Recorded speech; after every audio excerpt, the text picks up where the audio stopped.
اعوذ باللہ من الشیطان الرجیم بسم اللہ الرحمن الرحیم الحمد للہ رب العالمین الصلاۃ والسلام علی نبینا محمد وعلی آلہ وصحبہ اجمعین ثم اما بعد رب اشرح لی صدری ویسر لی امری واحلل عقدۃ من لسانی یفقہوا قولی آمین یا رب العالمین۔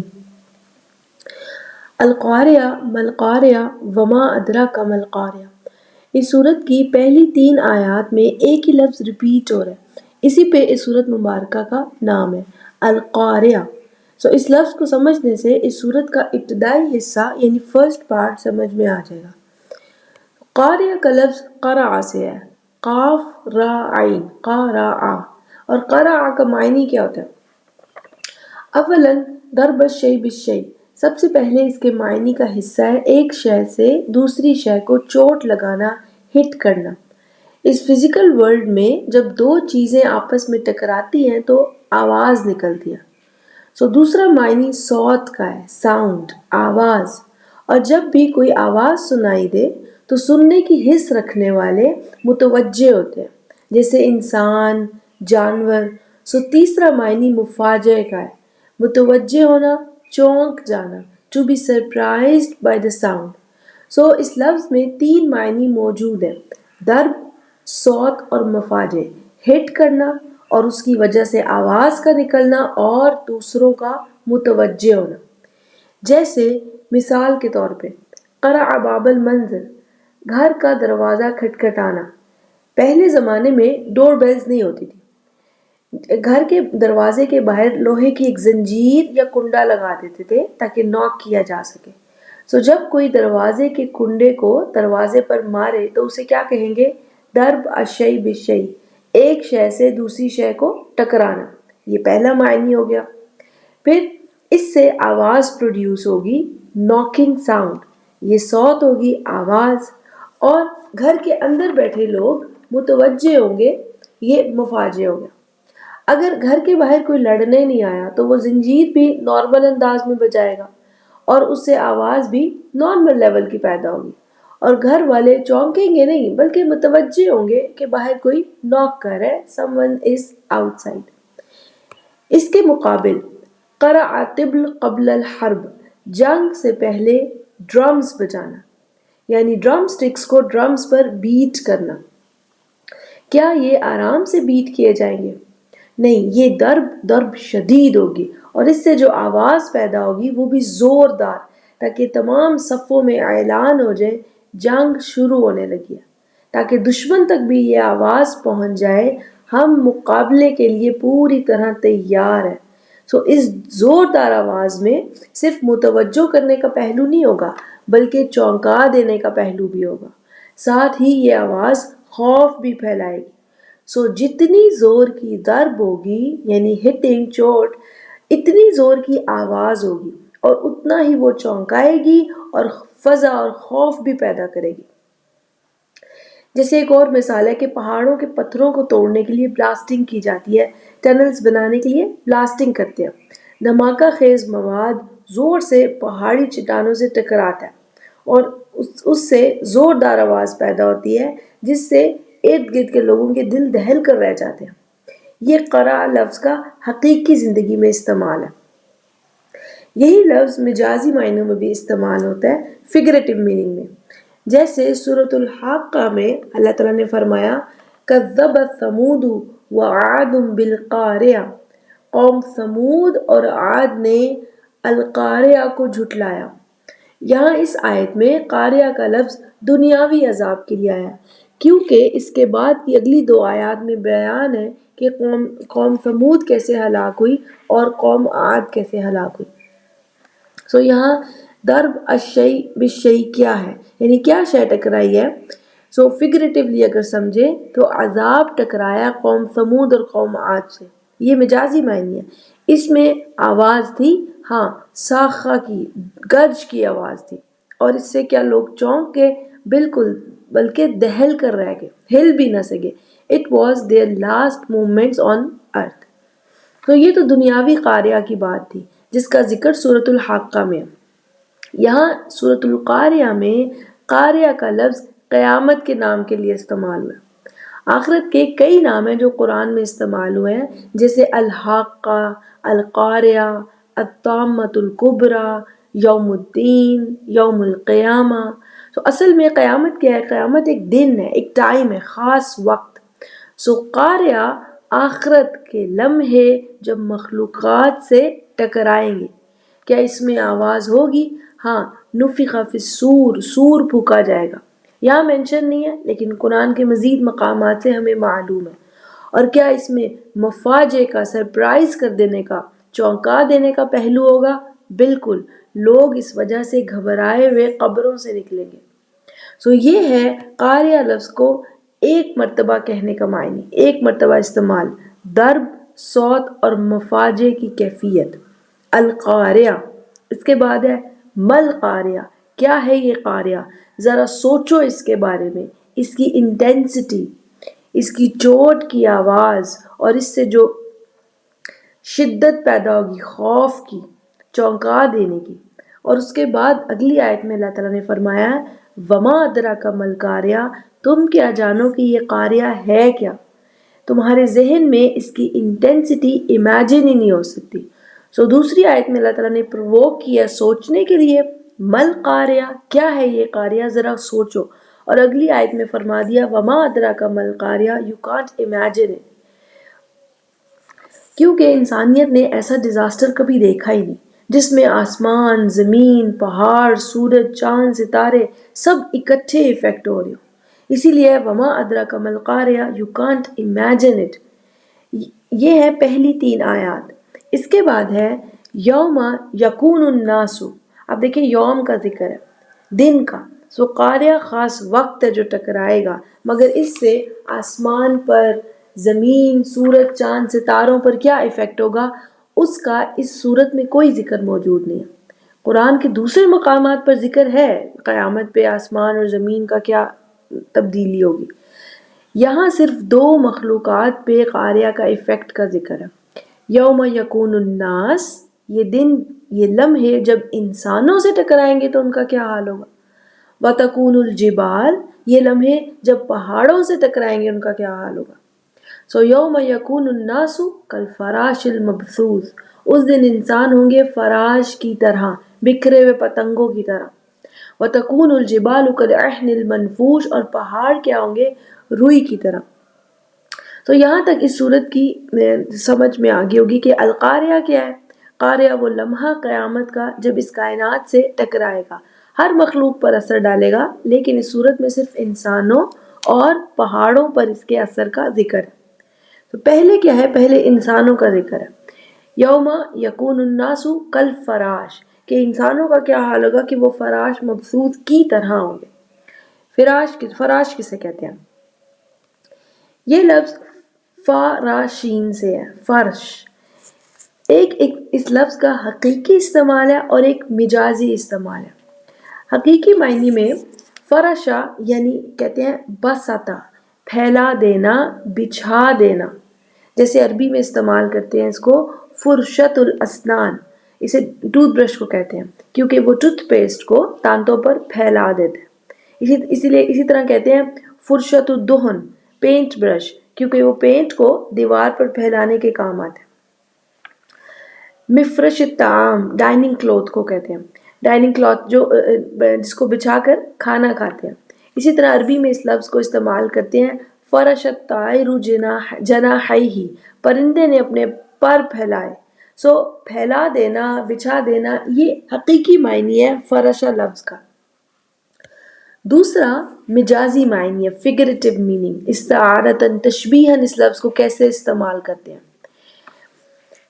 تشبیہاً اس لفظ کو خفیف اور ضعیف یعنی ہلکے پن اور کمزوری کو ظاہر کرنے کے لیے استعمال کیا جاتا ہے۔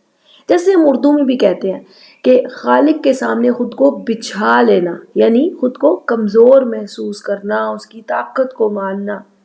اسی طرح عربی میں بھی اس لفظ کو استعمال کیا جاتا ہے۔ مثال کے طور پر افرش الرجل صاحبہ، آدمی نے اپنے ساتھی کو بچھا دیا، اس کو ہلکا کر دیا۔ کیسے؟ اذا اغتابہ واساء القول، جب اس نے اپنے ساتھی کی غیبت کی اور اس کے بارے میں بری بری باتیں کہی، یعنی لوگوں کی نظروں میں اسے گرا دیا، اس کو ہلکا کر دیا۔ اسی طرح کہتے ہیں اقترش الرجل لسانہ، آدمی نے اپنی زبان کو پھیلا دیا. کیسے؟ اذا تکلم کیف شاء، جو منہ میں آیا بولتا گیا بولتا گیا. بے سوچے سمجھے بولنے والا لوگوں کی نظروں میں ہلکا پڑ جاتا. یہی لفظ عربی میں پتنگوں کے لیے، موتس جو ہوتے ہیں، چھوٹے چھوٹے پتنگے جو آگ کے اوپر آتے ہیں، ان کے لیے بھی استعمال ہوتا ہے، اس وجہ سے کہ وہ بہت ہلکے ہوتے ہیں سائز میں. تتلی کو تو عربی میں کہتے ہی فراشہ ہے، کیونکہ وہ بہت خفیف ہلکی پھلکی سی ہوتی ہے. جیسے ہم اردو قاعدے میں بچوں کو پڑھاتے ہیں فے فوارہ، عربی میں فے فراشہ پڑھایا جاتا ہے. تو فراش کا حقیقی معنی کیا ہوتا ہے؟ بچھا دینا، اور مجازن فگریٹیولی اسے خفیف اور ہلکے پن کو ظاہر کرنے کے لیے، کمزوری کو ظاہر کرنے کے لیے استعمال کیا جاتا ہے. جیسے قرآن میں اللہ تعالیٰ نے فرمایا الذی جعل لکم الارض فراشا، وہ جس نے تمہارے لیے زمین کو فراش کر دیا. اب حقیقی معنی لیں تو اس کا معنی کیا بنتا ہے؟ وہ جس نے تمہارے لیے زمین کو بچھا دیا، پھیلا دیا. اور اگر مجازی معنی لیں تو زمین کو تمہارے سامنے خفیف کر دیا، کمزور، یعنی مسخر، ذلول. تم جیسے چاہو اسے کھودو، اس میں فصلیں اگاؤ، اس کو چیرو، گھر بناؤ، ڈیم بناؤ، یعنی یہ تمہارے بس میں کر دی گئی ہے. یہاں پر آیت ہے یوم یکون الناس کالفراش، اس دن انسان فراش کی طرح ہوں گے. فراش کی طرح کا استعمال آپ تب کرتے ہیں جب ایک شے کو دوسری شے سے ملانا ہو، تشبیہ دینی ہو. تو فراش کا لفظ یہاں پر مجازی معنی میں ہے. انسان اس دن فراش کی طرح ہوں گے، یعنی بہت ہی کمزور، ہلکے اور ضعیف. اسی لیے اسے ترجمے میں پتنگے کہہ دیتے ہیں تاکہ سمجھایا جا سکے. یعنی انسان پتنگوں کی طرح کمزور ہوں گے، خفیف ہوں گے، ہلکے ہوں گے. اور الفراش بھی وہ جو بالکل مبثوث ہے. مبثوث کا لفظ بثا سے ہے، نشر ہو جانا. لیکن نشر ہو جانا اس لفظ کا آدھا معنی ہے، پھیل جانا، یہ آدھا معنی ہے. نشر اصل میں کہتے ہیں براڈ کاسٹ کو، کوئی خبر ہر طرف پھیل جائے، ایونلی ان ایوری ڈائریکشن، یہ نشر ہے. لیکن مبثوث کے ساتھ دو معنی ہے، منتشر و متفرق، ان ایون ڈسٹریبیوشن. متفرق کہتے ہی تفرقے کو ہیں. منتشر و متفرق کا معنی ہوتا ہے ان ایون ڈسٹریبیوشن، یعنی یہاں وہاں ادھر ادھر ہر جگہ رینڈملی ڈسٹریبیوٹ ہو جانا. پوری تصویر کیا بنتی ہے؟ القاریہ، جب قیامت ٹکرائے گی، جس وقت سور پھونکے جانے کی آواز ہوگی، لوگ خوف زدہ ہو کر قبروں سے اس حال میں نکلیں گے جیسے پتنگے بکھرے ہوتے ہیں، کمزور اور ہلکے، رینڈملی یہاں وہاں گھبرائے، یہاں وہاں بکھرے ہوئے. اس کے مقابل ہے وَتَكُونُ الْجِبَالُ كَالْعِهْنِ الْمَنْفُوشِ، پہاڑ ہوں گے عہن کی طرح. عہن کا اصل معنی ہوتا ہے سافٹ، بینڈی ہونا. جیسے کسی میں غذا کی، نیوٹریشنز کی قلت ہو، یعنی وہ بہت تھکا تھکا ہوگا، اس کے اندر اسٹرینتھ نہیں ہوگی. اسی لیے یہ لفظ روئی کے لیے بھی بولا جاتا ہے، کیونکہ وہ بہت سافٹ ہوتی ہے، بینڈی ہوتی ہے، اس میں کوئی اسٹرینتھ، کوئی انٹرنل طاقت نہیں ہوتی. ابن العربی لکھتے ہیں اس کے بارے میں کہ اذا کان فی یدک تقدر علیہ، جب وہ آپ کے ہاتھ میں ہے تو آپ جیسے چاہیں اسے موڑ لیں. عہن کا لفظ ایسی شے کے لیے استعمال ہوتا ہے جو بہت سافٹ ہو، بینڈی ہو، اس کے اندر سے کوئی اسٹرینتھ نہ ہو، اندر کچھ بھی ہارڈ نہ رہے. یہ عہن کا معنی ہے. دوسرا لفظ ہے منفوش. منفوش صرف بکھرنے کو نہیں کہتے، بلکہ کسی شے کا دور دور تک بکھر جانا. جیسے اس لفظ کو استعمال کرتے ہیں نفشت الابل، انتشرت بلا راعی، یعنی اونٹوں کا چرواہے کے بغیر دور دور تک بکھر جانا. چرواہا جو ہوتا ہے وہ اونٹوں کے پورے ریوڑ کو ایک محور میں رکھتا ہے، جوڑ کر رکھتا ہے، قریب قریب. بغیر چرواہے کے اونٹ دور دور تک بکھر جائیں گے، کوئی کہیں نکل گیا، کوئی کہیں. یہ نفشت ہوتا ہے. اسی طرح پہاڑوں کا کالعہن منفوش سے کیا تصویر بنتی ہے کہ ان کے اندر کوئی انٹرنل اسٹرینتھ نہیں رہے گی اور وہ بکھر کر دور دور تک پھیل جائیں گے، جیسے بکھری ہوئی روئی ہو. اسی لیے اس کو معنی دے دیتے ہیں کل عہن منفوش کو کہ پہاڑ دھنکی ہوئی روئی کی طرح ہوں گے۔ اب ان پہلی 5 آیات کا خلاصہ یہ بنتا ہے کہ قیامت کے لمحے القاریہ جب کائنات سے ٹکرائیں گے ہر مخلوق پر اثر ڈالیں گے، جیسے قرآن کے دوسرے مقامات سے ہمیں معلوم ہے۔ یہاں انسانوں اور پہاڑوں کا ذکر ہے بس، تو سوچنے والی بات ہے کہ صرف انسانوں کا اور پہاڑوں کا ذکر کیوں ہے؟ دیکھیں پہاڑ فزیکل ورلڈ سے تعلق رکھتے ہیں، ان کا بہت حجم ہے، بہت ہی میسو ہے۔ سو قاریہ کے ٹکرانے سے ان کا حال پلٹ گیا، یعنی بالکل تبدیل ہو گیا ہے، روئی کی طرح سافٹ اور بینڈی، یہاں وہاں بکھرے دور دور تک۔ سو پہاڑوں کا ہیوج سائز، ان کا حجم بکھر کر رہ جائے گا۔ اب انسان کے پاس ایسی کیا مضبوطی تھی کہ وہ بھی بدل گئے، کمزور پتنگوں کی طرح ہو گئے؟ دیکھیں انسان کو دنیا میں جو شے مضبوط کرتی ہے وہ پہاڑوں کی طرح کا حجم نہیں ہے، ہیوج اور میسو ہونا نہیں ہے، بلکہ انسان کو مضبوط کرتی ہے شے وہ ہے اس کا رعب، دبدبہ، نام، حسب نسب، ڈگری یا عہدہ یا مال، اولاد، شان و شوکت وغیرہ۔ سو اس دن کسی بھی انسان کے پاس کوئی ایسی شے نہیں ہوگی جو اسے مضبوط کرتی ہو، نہ مال، نہ نام، شہرت، مقام، مرتبہ، نہ ہی کوئی عہدہ، نہ اولاد۔ یہ سب وہ چیزیں ہیں جو انسان کو دنیاوی طاقت دینے والی اشیاء ہیں۔ جب انسان ان سب کے بغیر میدان حشر میں موجود ہوگا تو وہ فراش کی طرح ہلکا، کمزور اور ضعیف ہوگا، کسی کے پاس دنیاوی طاقت دینے والی کوئی شے نہیں ہوگی۔ سو قاریہ جب پہاڑوں سے ٹکرا رہا ہے تو مضبوط ترین پہاڑ بڑے بڑے سائز والے کیا بن کر رہ گئے ہیں؟ اہن منفوش، ہلکے پھلکے، ٹوٹے پھوٹے، ذرہ ذرہ بکھرے۔ تو پہاڑ جو انٹرنلی مضبوط ہے بکھر کر رہ گئے۔ اسی طرح انسان کیسے مضبوط ہوتے ہیں؟ اپنے نام، مقام، مرتبے، عہدے، اولاد، اس طرح مال سے۔ سو انسان تشبیہاً پتنگوں کی طرح کی شے بن کر رہ جائیں گے جو بہت ہی خفیف ہے، ضعیف، کچھ بھی نہیں ان کے پاس۔ سورہ مومنون میں بھی یہی تصویر ہے۔ اللہ تعالیٰ نے فرمایا فَإِذَا نُفِخَ فِي الصُّورِ فَلَا أَنْسَابَ بَيْنَهُمْ يَوْمَئِذٍ وَلَا يَتَسَاءَلُونَ، جب سور پھونکا جائے گا ان کے درمیان کوئی نسبت نہیں رہ جائے گی اور نہ ہی کوئی ایک دوسرے کے بارے میں پوچھے گا۔ سو اس کے بعد اس صورت میں ہے فَأَمَّا مَنْ ثَقُلَتْ مَوَازِينُهُ، جس کے میزان بھاری ہوئے، یعنی کہہ لے کہ اچھے اعمال زیادہ ہوئے، حسنات زیادہ ہوئی، نیکیاں زیادہ ہوئی، فَهُوَ فِي عِيشَةٍ رَاضِيَةٍ، تو وہ ہوگا من پسند عیش میں۔ وَأَمَّا مَنْ خَفَّتْ مَوَازِينُهُ، اور جس کے میزان ہلکے ہوئے یعنی نیکیاں کم ہوئیں، فَأُمُّهُ هَاوِيَةٌ، اس کے لوٹنے کی جگہ ہاویہ ہے۔ وَمَا أَدْرَاكَ مَا هِيَةٌ، اور تم کیا جانو یہ ہاویہ ہے کیا؟ نَارٌ حَامِيَةٌ، شدید گرم آگ۔ تو ان آیات کو آپ ایسے سمجھ سکتے ہیں کیونکہ زیادہ تر یہ ایسے ہی سکھا دی جاتی ہیں، لیکن اگر ڈیپ سٹڈیز کا شوق ہے تو یہ نوٹ کر لیں ان آیات کے بارے میں کہ اللہ تعالیٰ نے یہاں فرمایا ہے فَأَمَّا مَنْ ثَقُلَتْ مَوَازِينُهُ، اور اس کے مقابل فرمایا ہے وَأَمَّا مَنْ خَفَّتْ مَوَازِينُهُ، ثقلت موازینہ اور اس کے مقابل خفت موازینہ۔ اللہ تعالیٰ نے یہ نہیں فرمایا وَأَمَّا مَنْ ثقلت اعمالہ، جس کے اعمال بھاری ہوں، یا پھر خفت اعمالہ، یا ثقلت حسناتہ، جس کی نیکیاں زیادہ ہوں، وخفت حسناتہ، جس کی نیکیاں کم ہوں۔ اللہ تعالیٰ نے یہاں پر اعمال یا نیکیوں کا لفظ نہیں بلکہ میزان کا لفظ استعمال فرمایا، اسپیشلی میزان کا لفظ۔ ہمیں ایک مرتبہ اس اینگل سے اس کو سوچنا تو چاہیے۔ ایک اور بات نوٹ کر لیں کہ ثقلت موازینہ اور خفت موازینہ، یہ کمبینیشن قرآن میں 3 مرتبہ موجود ہے۔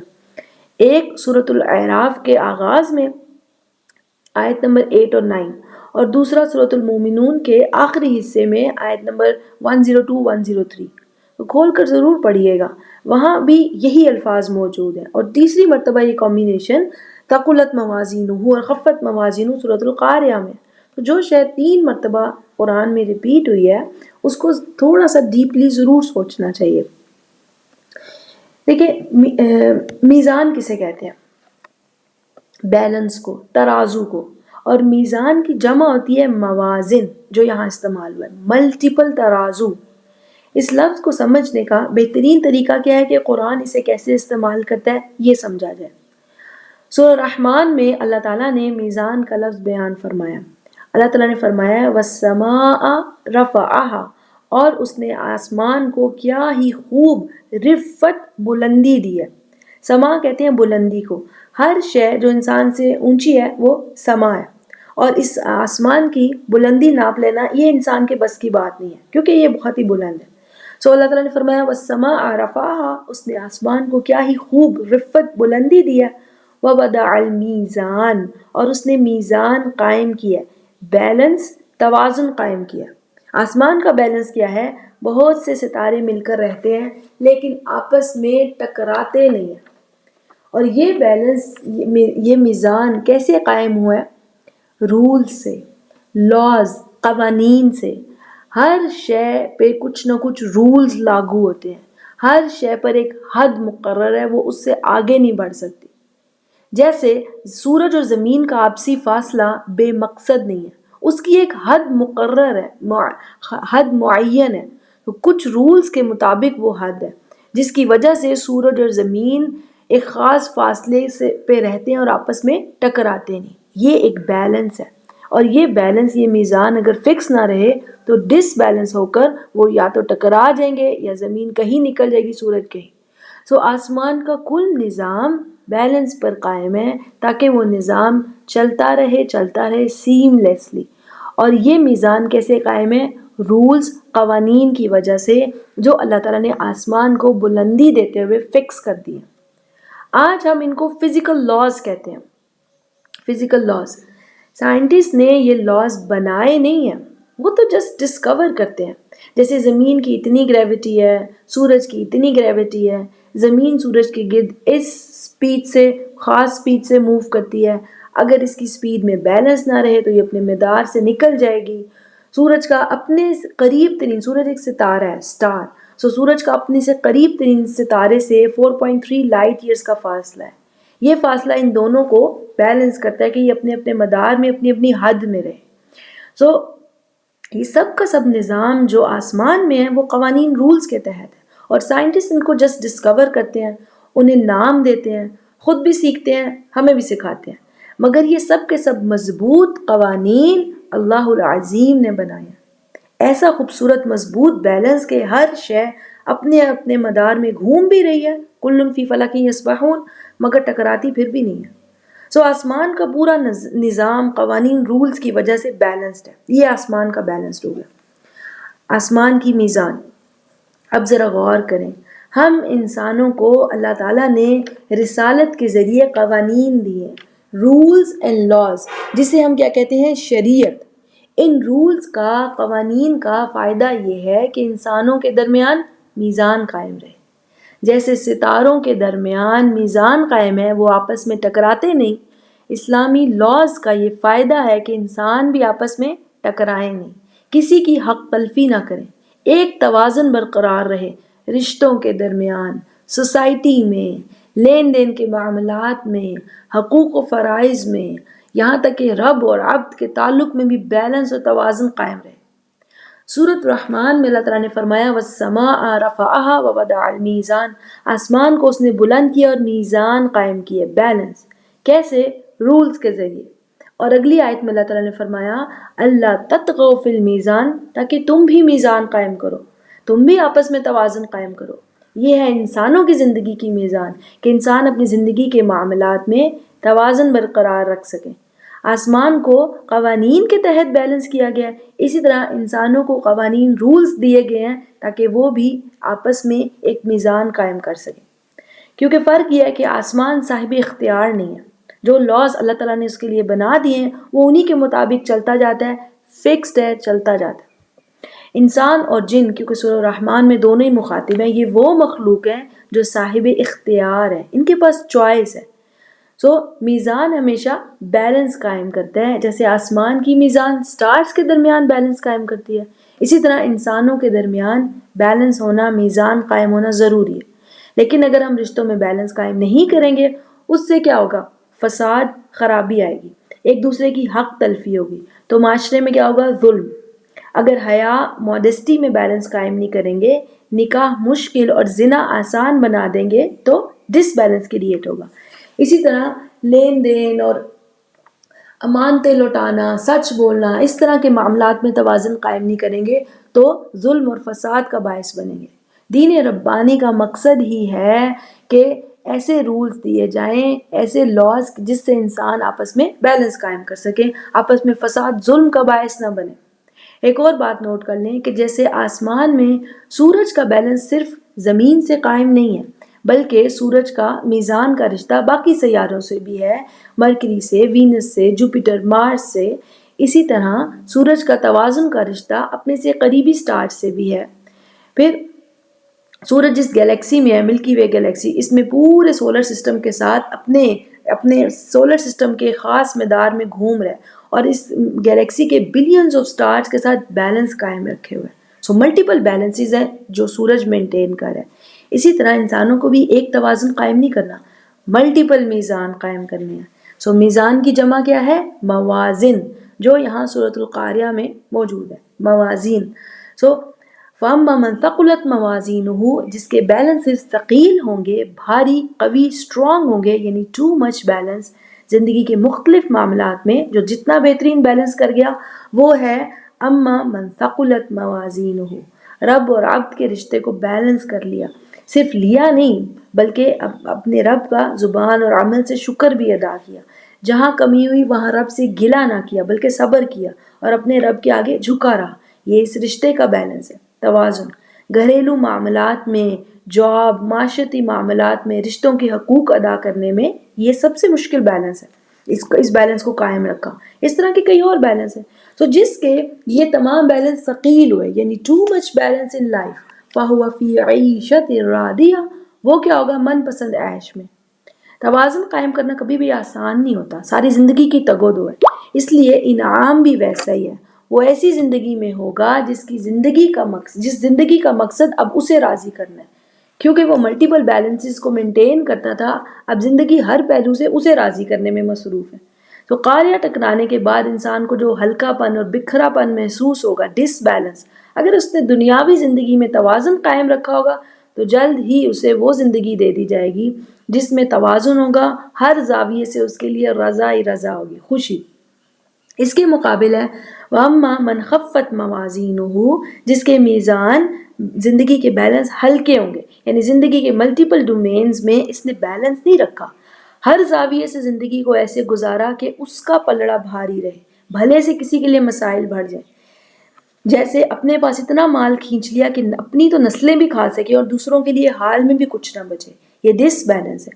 حقوق پورے نہ کرتا ہو، ہاں فرائض میں کوتاہی برداشت نہ کرے، یہ عدم توازن ہے۔ آمدنی سے زیادہ خرچ بڑھا لے، پھر اسے پورا کرنے کے لیے حرام طریقے سے مال کمائے، یہ بھی عدم توازن ہے۔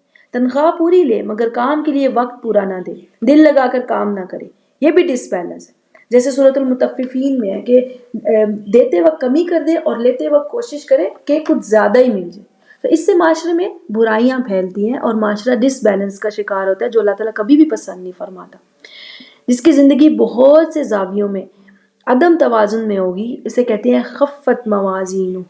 تو عدم توازن کرتے کرتے، اپنا پلڑا بھاری کرتے کرتے ایک وقت آتا ہے کہ انسان ریڈ لائن کراس کر جاتا ہے۔ تو یہ ریڈ لائن کیا ہے؟ خفت موازینہ۔ جب انسان اس دنیا میں، فزیکل ورلڈ میں آپ دیکھ لیں، توازن قائم نہیں رکھتا تو کیا ہوتا ہے؟ گر جاتا ہے۔ تو اسی طرح جو دنیا میں توازن قائم نہیں رکھے گا، آخرت کا قانون کیا ہے؟ فَأُمُّهُ هَاوِيَةٌ، اس کے گرنے کی جگہ ہاویہ ہے۔ وَمَا أَدْرَاكَ مَا هِيَ، اور تم کیا جانو اس کی ہولناکی۔ نار حامیہ، شدید گرم آگ ویسے ہوتی ہی گرم ہے لیکن شدید گرم اس لیے کہا گیا اس کی ہولناکی کو ظاہر کرنے کے لیے۔ اعوذ باللہ من ذالک، اللہ تعالیٰ ہمیں توفیق دے کہ ہم اپنی زندگیوں میں بیلنس لا سکیں۔ وآخر دعوانا ان الحمد للہ رب العالمین۔ السلام علیکم ورحمۃ اللہ وبرکاتہ۔